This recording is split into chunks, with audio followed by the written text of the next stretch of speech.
சுட்டரிக்கும் வெயிலுக்கு மத்தியிலும் இயற்கையை காப்போம் அப்படிங்கிற வெறியோடு மயிலாடுதுறையே திரண்டு வந்தா எப்படி இருக்கும்? அதுவும் ஒரு மீனவ கிராமமே ஒன்னா சேர்ந்து மொத்த ஊரையும் ஓட வச்சிருக்காங்க அப்படின்னா அதுதான் பாஸ் மாஸ்.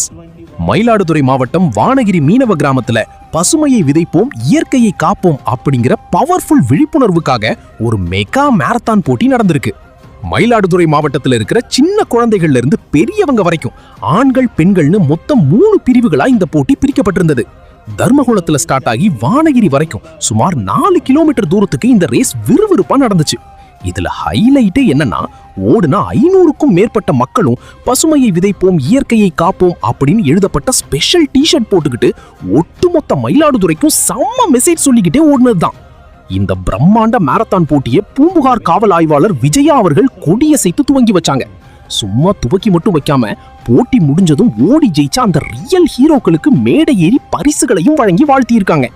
இந்த போட்டியில ஒரு செம்ம சர்ப்ரைஸ் என்ன தெரியுமா? ஸ்கூல் காலேஜ் பசங்களுக்கு இணையா அவங்களோட பெற்றோர்களும் களத்துல இறங்கி வெறித்தனமா ஓடி பரிசு வாங்கியிருக்காங்க.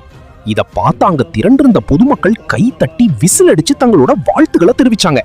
கடைசியா வெற்றி பெற்ற வீரர்களுக்கு வானகிரி மீனவ கிராம மக்கள் சார்பாக பதக்கங்கள், பிரம்மாண்ட கேடயங்கள் மற்றும் ரொக்க பரிசு தொகையின அள்ளி வழங்கி அசத்தி இருக்காங்க. விழிப்புணர்வோடு சேர்த்து ஆரோக்கியத்தையும் விதைச்ச வானகிரி மீனவ கிராம மக்களோட இந்த முயற்சிக்கு இப்போ சோசியல் மீடியால பாராட்டுகள் குவிஞ்சு வருது.